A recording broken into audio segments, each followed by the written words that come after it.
Good afternoon, everybody. Thanks for joining me on a Sunday afternoon. Today, we are talking with Don Franz. He is on the Cary Town Council, longtime resident of Cary and longtime business owner and longtime council member. So he's going to be talking to us today about all kinds of stuff to do with Cary. We're going to talk about the culture in Cary, what it's like to live here in Cary. Don's going to give us some really cool insight on some of the future plans of Cary and the direction things might be taking in the future. So say hello with me to Don Franz.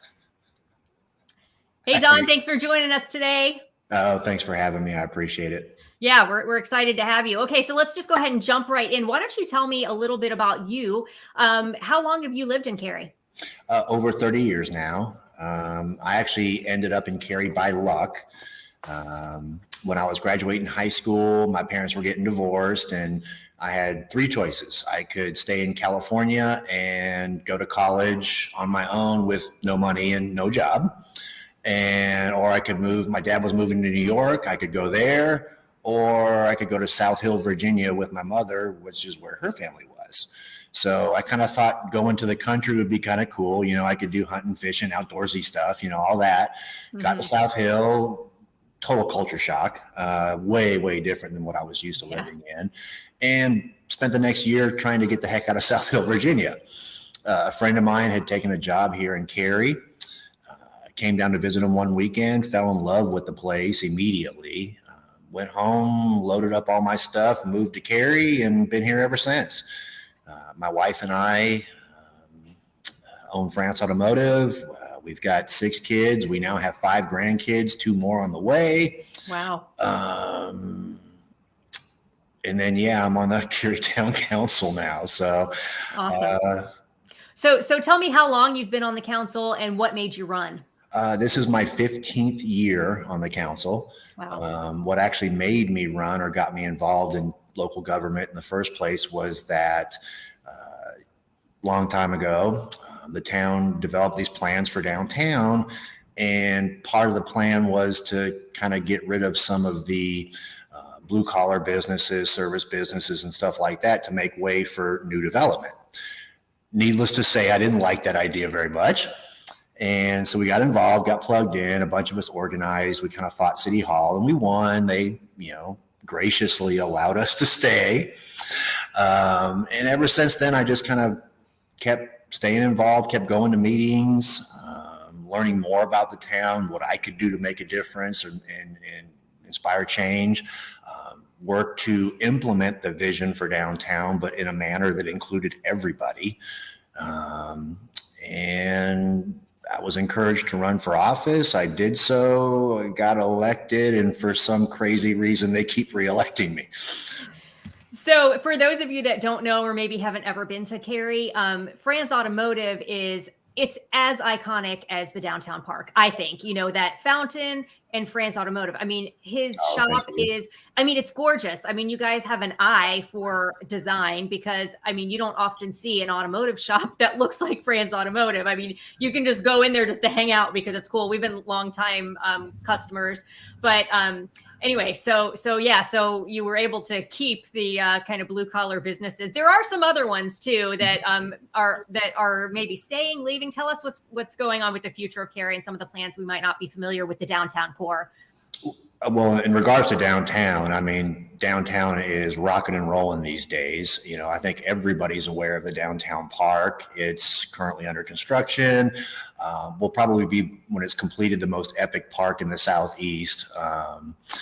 Everything from a great lawn pavilion for concerts and events and all that kind of stuff. Cool kids play area that's called the Nest because there's these 2 iconic big bird play sculptures for kids. And so it's kind of got that theme going to it. Raised walkways, water features. We'll maintain a new and improved phase 1, which is the fountain in the square and all of that stuff happening. Lots and lots of new businesses and development taking place. Restaurants, we're going to have more shopping, more residential, more parking is on the way. That's going to be Wonderful. Our biggest challenge for downtown is parking. So we're doing a lot of partnerships with private development to get public parking with the private parking, structured parking. and a lot of things like that. So it's very exciting. There's a lot of projects in the work, obviously a lot of projects under construction right now. The Rogers development on East Chatham Street's under construction. The Lee and Associates office building right there at the corner of Walnut and Kildare, that's under construction. The Meridian project on East Chatham Street, which is going to be a very, very big project. That's currently in the plan review.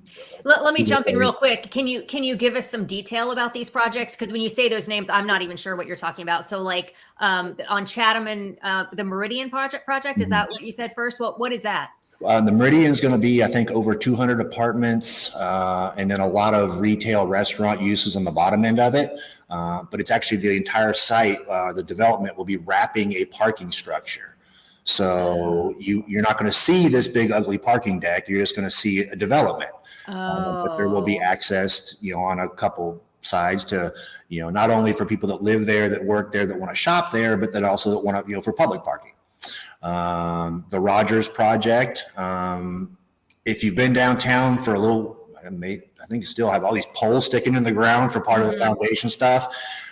That's a big office development with retail and stuff on the lower level. So mixed use, you're going to see a lot of that change downtown to where, you may still have some standalone projects like the Lee and Associates building I was talking about. That's primarily office with a little bit of retail, but a lot of integrating uses into each development. You're going to have residential, you're going to have office, you're going to have retail or restaurants or things like that. Awesome. So yeah, that's amazing. If anybody has questions, feel free to put them in the chat, and we will get to them as we get to that section. Okay, so we're going to talk about more developments outside of the downtown core a little bit later, but right now, why don't we talk a little bit about the culture in Cary? So Cary has this thing where they call themselves a town, the town of Cary, and they're almost 200,000 people at this point. So talk to me about that. Is that going to stay? And why does Cary refer to itself as a town? We're the town of Cary because that is the culture of our community. Yes, we're almost 180,000 people now, but we still have that small town character and vibe in many ways. And it really does.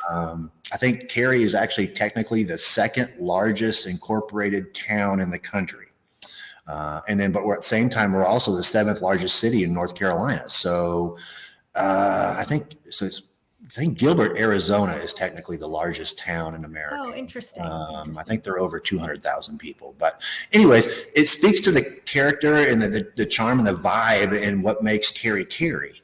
We still have a lot of that small town stuff, our festivals and events and things that take place. We do a lot of things to get our citizens together and build that sense of community. We're a place with a very, very involved citizenry that like to volunteer and do things and just work to keep our community connected. So I think we're always going to remain the town of Cary. I want to see us remain the town of Cary. I do too. But at the same time, when we're trying to go out and recruit businesses and corporations and people to come to Cary, sometimes you might need to drop that word town. Because if you're talking to a company in Silicon Valley, for example, and you say town of Cary, well, immediately in their mind, they're thinking a place with 10,000 people. Yes. So when we go do like economic development and recruitment, we might just say Cary. But the signs are still going to say town of Cary. We're still going to be the town of Cary. And we're going to continue to do the things that make Cary Cary.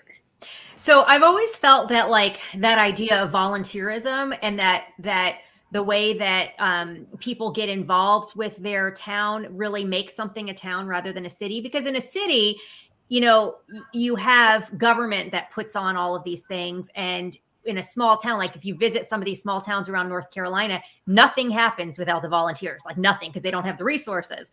And so you talked a little bit about volunteerism and people really participating in the town. Can you give me some examples of things that are available for Cary citizens to volunteer and ways that people can get involved in the town if they were to move here? Well, as far as the actual town is concerned, we have all kinds of town boards and town committees that put on so many of the festivals and events and things that we do. We've got a festivals committee, for example. When Lazy Days comes to get town, we get a lot of our Parks and Rec volunteers and people that volunteer for that. Basically, I would say contact the people that want to do things like that, contact the town.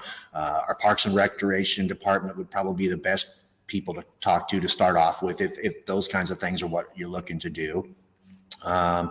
They are more than happy to have you. We always need volunteers. We need people in the mornings to help unload things and help keep people set up and situated. We need people to help with the flow of the event and keep things moving and happening and get people to where they need to be. And then at the end of the event, help break things down and pack it all up and go home. So, but that happens, it seems like almost every other weekend because we've got something happening throughout town, whether it's Lazy Days, Spring Days, or there's actually a downtown food truck rodeo happening right now on Academy Street. So volunteers are helping out there as well. All kinds of ways for people to get plugged in the town. Downtown's farmers market's always looking for help. Just anytime, whether we have an event at USA Baseball or the tennis park or the soccer park, there's just so many things happening in Cary in so many ways for people to get plugged into. And if you're not, maybe that's not your cup of tea or you don't want to do things with the town, then, people can always get involved with their church or a nonprofit group or a community organization. Or there's just a number of different ways for people to get plugged into Cary, and people in Cary do. They volunteer. That's just one of the things that makes Cary so special is our citizens and how much they give back to the community, because your community is what you make of it. And Cary has so many people that work to get plugged in and get involved. Okay, so talk to me a little bit about some of the challenges that you have seen and overcome in the 15 years you've been on the town council. Our biggest challenge is obviously growth. We're one of the most desirable cities to live in America, so people want to come here. Those people that are here don't want to leave, and we don't want them to. Our seniors or people that, maybe age out of their single family home, they need another place or easier living to move into. They don't want to leave. We don't want them to leave either. I want mom and grandma and everybody to stay close to me too. I want our kids, when they graduate college and they're looking for a job, I want them to be able to stay in Cary. I want them to be able to find a job in Cary, find housing in Cary. So we're growing as a community. And then that's a good thing, because if you're not growing, you're dying. So trying to maintain the small town character and that vibe of Cary and the special things that make Cary as we continue to grow, that's challenging, making sure infrastructure keeps pace with growth, making sure we continue to provide more services and amenities for our citizens, more parks, more greenways. We have an incredibly impressive greenway network. I think it's over 70 some miles of greenway now. Yeah. Water, sewer, all those things that go into running a city. It's always trying to keep up with the pace of growth. We work hard to manage growth to ensure that what does happen in Cary is of the highest quality possible. And we maintain roughly a 2 to 3% growth rate in town, which is, for the most part manageable. Some years higher than others, some years lower, but overall 2 to 3%. So how do you manage that? How do you keep it at 2 to 3%? Well, one is saying no to things that don't fit our community or aren't of a standard that we're looking for. What's something you've said no to in the past? Well, a lot of what actually happens, we have an incredible town staff who know what our community is looking for in regards to growth and development and our high standards. I think it's like 80% of stuff that comes to Cary for consideration never even makes its way to us because it doesn't check all the boxes that we're looking for. So it's weeding out a lot of stuff on the front end. And really a lot of the things that we talk about are the things that do meet our standards, that do check our boxes, that do meet our community's wishes and things like that. So Oh, there was one not too long ago. It was a commercial use adjacent to I don't want to say specific because I don't want to talk bad on anybody's projects or anything Sure. like that, but right in the entrance to a subdivision, and it didn't fit. Mm-hmm. And it did it provide a use that the citizens or our community might need? Maybe. But aesthetically, it doesn't sound like it. Well, it didn't fit, and so as you're entering into a subdivision, did this make sense? Did the impact that it would create on that neighborhood community, was it good for the neighborhood? So, there are times we say no, and there are times we say yes. But I will say that usually when something gets to us, it's pretty well cooked as far as checking the boxes. And then what we do is it's our job to weigh, okay, it met all the planning criteria, it met all of our design guidelines and things like that, but does it meet our community's expectations? Okay, so it goes through design and planning stuff first before you present it to the community, and then you ask the community how they feel. I know you have a lot of community input meetings, like constantly you're announcing stuff like that. So oh yeah, we changed the process years ago to require neighborhood meetings, for example, on the front end, to inform the area community about a project so that they're involved on the front end and can actually work to help shape that project and make it better or more of a fit for their community before we ever see it. That's a good idea. One of the unintended consequences from that is, okay, there's been a neighborhood meeting and, so the community has questions. They start reaching out to us. And you're like, I don't know. I don't even know anything about it. Yeah. But that's good. That's how things are supposed to work. The community is supposed to be involved on the front end. And then eventually, yes, we get a staff report. We start to hear from our citizens. We call our staff. We're like, what's going on here? I'm hearing about this. And then we all come together and we work together to either shape this and make it to something that everybody can be satisfied with, or maybe not, Right. No, you never have something that everybody's satisfied with. Nope. But it sounds like you probably eliminate a decent amount of the frustrations. Not all of it, obviously. Are there any things that are particularly difficult right now that like the community is upset with, or obviously there are some people that are always going to be upset, but like anything that's a challenging problem for the community moving forward, for Cary moving forward?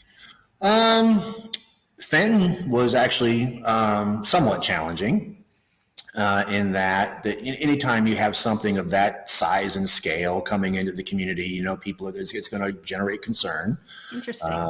Nobody wants to see trees knocked down, right? Especially if they feel like it doesn't benefit them in any way. So, so what we do is we pause and we take a step back and we think about things and how does it fit into the Cary community plan and our community's vision that our citizens really help work to create.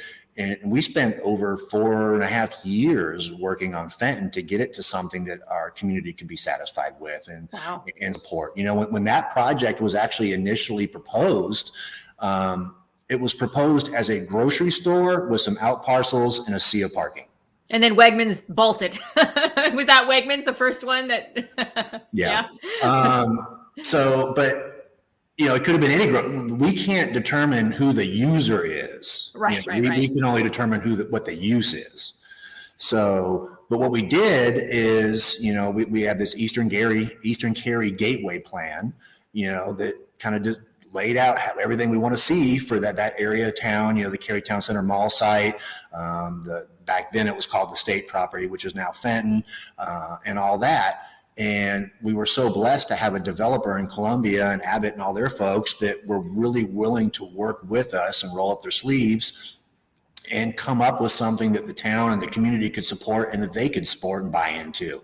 So it's a great example of everybody coming together to help craft something that provides real value and benefit to the community.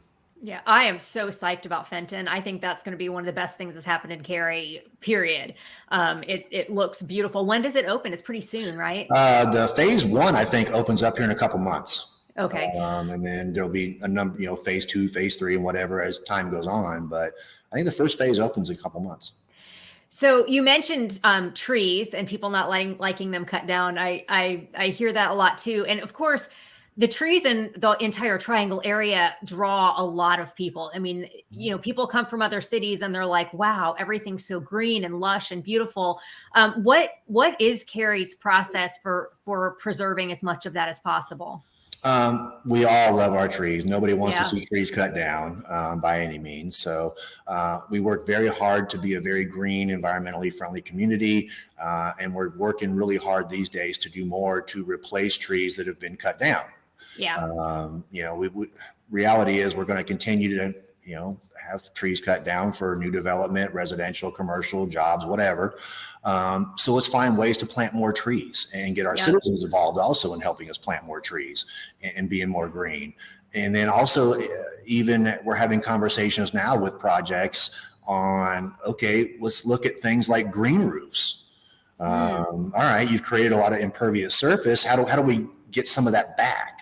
Right. So we're looking at things like green roofs, and then even solar and electric vehicle charging station plugs-ins and a lot of things like that too. But bottom line is planting more trees, and then also purchasing land to preserve for perpetuity for open space. We just acquired over 200 acres out in West Cary that'll be preserved as open space, for example. So wow. A lot of people don't know this, 30% of Cary, whether through buffers, parks, greenways, open space, whatever, 30% of Cary will forever remain open space and green. That's a Wake County thing, though, isn't it now? I mean, I think it probably started in Cary, but I think, isn't that an entire county requirement? Wake County and a lot of other cities actually look to Cary. Cary's a leader in this regard. Absolutely. In a lot of the green and environmental initiatives that we do. So it wouldn't surprise me if other cities, Wake or the county, has kind of taken that model or that goal to keep 30% of the county green. It wouldn't surprise me at all. I just read that like a week or two ago that's actually a regulation in Wake County now. Okay, so now I've lost my train of thought. Let's talk affordable housing. That's always a huge issue with Cary. It seems to me, well, I'll let you talk about it. It's a tough problem for everywhere right now. It's not just Cary. This is everywhere. It is. It's an incredibly challenging problem for our area. Like I said earlier, we're one of the most desirable places to live in the country. And as a result, people want to come here and people don't want to leave. So supply and demand, new housing is not keeping up with the pace of demand, both with people that either want to come here to take advantage of jobs and opportunities that we have, or our kids and grandkids or our parents and grandparents. 25% of Cary actually right now are school-age children, 25%. Wow. You could wall off the community, build a bubble over Cary, and we're still going to need housing for 25% of 180,000 people in the next decade or two. Wow. I don't want my kids, grandkids, parents, grandparents to have to move anywhere else because they can't find housing. So First of all, we have to say yes to new housing. We have to. We need to make sure it's quality and it meets our community standards and has value, but we have to say yes to new housing. Mm-hmm. And whether that's through single family housing or apartments or condominiums or whatever else, or even looking at things like, backyard cottages and stuff. But so that's, supply and demand is definitely an issue. But we're also as a town looking at ways to, okay, what can we also better do to help keep housing affordable for, our first responders, teachers, service workers, and people like that. We created a Cary housing plan last year and just approved it at the beginning of this year. And one of the strategies in that plan was to look for ways to use underutilized publicly owned properties for projects, for housing.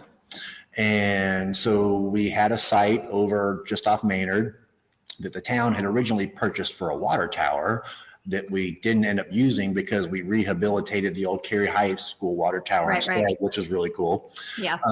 So anyways, we had these 5 acres that we were no longer using for a water tower. The county next to the school, they had 2 acres. So we bought that and combined them and created 7. and partnering with a developer now to do a mixed income project. I think it's 130 units. Half of them will be market rate, and the other half will be workforce housing. And those will be for people from, anywhere from 50 to 80% of the average median income in Cary. The average median income in Cary is $107,000. Right. So these are people making families making $50,000 to $80,000 a year. Again, these are our teachers. These are our first responders. These are the people that make our food or clean up after us and stuff like that. So this is our first step into that kind of arena.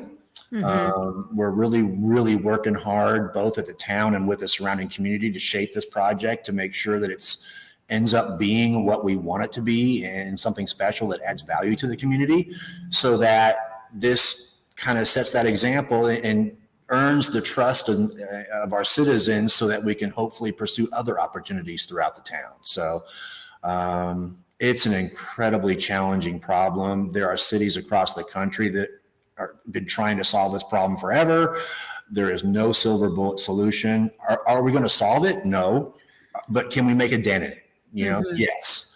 And so we're trying. And it's been really cool throughout this process on this particular project to really see the community come out and support it. Yes, there have been those that are opposed to it. There always are. Yeah. Any project in town, regardless of what somebody wants to build, there's always those that are opposed to it. Nobody wants to see trees cut down to make room for housing. Right. I get it. People can't live in trees. They can't. No. So. Yeah, no, I think it's awesome that we plant trees. That's my personal philosophy of solution. You can't not cut down trees because people need places to live, and we have to build housing. Otherwise you have homeless people. And so it's all about planting more trees in areas that it's possible to plant them. So I think that's awesome what we're doing. Okay, so let's talk finally about some other big projects throughout. I was talking to someone in planning. There's going to be apparently a new Duke Hospital out in West Cary. That's awesome. Any other? That's what I wanted to ask you. The new sports center in South Hills Mall. Tell us what you know about that. Is there any new information about that? You probably know actually everything that we know at this point. Everything's still in flux, everything's still moving, that kind of stuff. Originally, we had looked to put it at the old Cary Town Center Mall site, right? And partner with the previous developer that had purchased the property. Since then, Epic Games has purchased the property to build their new global headquarters there, which is super awesome. We love Epic. We're so glad they're in our community. We'll want them to stay in our community. The opportunities and jobs that'll create for our citizens is just amazing. So we started looking for other areas and places that we could, site a sports complex of this size. We were talking at one point with the Fenton folks, but it just, they already have their plans. They already have their commitments and a lot of their tenants and things like that. And then the South Hills Mall site was sold. And that just created another opportunity. So we're currently talking with the new owners of that site and working towards plans to site the new sportsplex there. They seem very excited and receptive to the idea of it. That whole area is going to redevelop. It's an amazing location. I mean, yes, it just cannot look like that forever. Well, we do have some issues to work through and try to make sure that we either work with or find homes for some of those businesses that are there that want to stay in Cary. But yeah, that area is going to become one of the new North Hills of Cary. I mean, it really absolutely. is. Absolutely. Fenton's another, but so it's, in certain areas, Cary is going to grow up instead of out. We're going to urbanize in some areas. South Hills is absolutely one of them. So it seemed like a good fit for the sportsplex. I think it's a $200 million project potentially, 100,000 square feet, indoor sports arena, everything from basketball, volleyball tournaments to esports and e-gaming and all kinds of that cool stuff. We're wanting to do an indoor, outdoor running, walking track and fitness type center, and just all kinds of cool things for our citizens. And we need that outdoor walking track for sure. It's surprising that with all of our greenways and how amazing it is to walk anywhere outdoors, when there's inclement weather, there's no place to walk, especially with the mall gone now. Well, that's what I was just going to say. One of the things about the mall being knocked down, one of the things we heard the most from our citizens is, where am I going to walk? Where am I going to walk? Yep. They loved it. It was indoor, climate controlled, and safe. Yep, exactly. So this will hopefully provide, or fill that need, and then provide so many other opportunities for our citizens as well. Awesome. We're also doing some really cool stuff out at USA Baseball, expansion project out there. We just broke ground on that last night. A whole indoor infield for athletes to practice on. They could even convert that to multiple pitching lanes and batting lanes and stuff like that. So that's really exciting to see. Always making improvements over at the soccer park and stuff as well. So amateur sports in Cary, or amateur sports is one of Cary's niches. And it's because we're such a family-centric community. And everybody here has got kids that are involved in some kind of sports. So it fits, it just works well for us. Yeah, absolutely. Okay. Last question. You mentioned Epic Games. Have you guys already seen any other companies or other developments because of them purchasing that land and developing their, I know they're already in Cary, but expanding into that location at the Cary Town Center? Not yet. Epic is actually looking to use the entire site for their global headquarters, minus some out parcels, but we're still working through that process. We're trying to work with them to make sure that they can realize their vision while still meeting our community's vision. So, like I said earlier with Fenton, that took a number of years to get there. I hope it doesn't take a number of years to get there with Epic, but I think we're kind of pumping the brakes just a little bit, trying to work together to make sure we come up with something that meets all of our needs and that we all can be satisfied with. Sure. Are they still looking to have maybe some community features there that people in the community can use, or is it just become their headquarters? I know they were talking about that at one point. We're still trying to make sure that the greenway that was planned still runs through the site and provides greater connectivity for our citizens to get from that side of Walnut Street over to Fenton and things like that. Obviously with company like Epic, and their commitment to environmental preservation and things like that, we're really hoping that we can, maintain a lot of tree canopy and things like that or add tree canopy on the site. That's important to us, and I'm sure it's important to them as well. So right, because it's a lot of parking lot right now, which they're not going to need. It's it is, and really work to make sure. Okay, instead of surface parking, can we do structured parking? And let's add open space, let's add green space to the site instead of just a ton of asphalt. Right. That should be exciting to see that visually kind of turn out. But all right. Well, thank you so much for joining us. Nobody has any questions. Really? Nobody has any questions? Anyway, they don't seem to. Appreciate you joining us today. Thanks to y'all for joining us, and you all have a great Sunday. Thanks for having me. I appreciate it.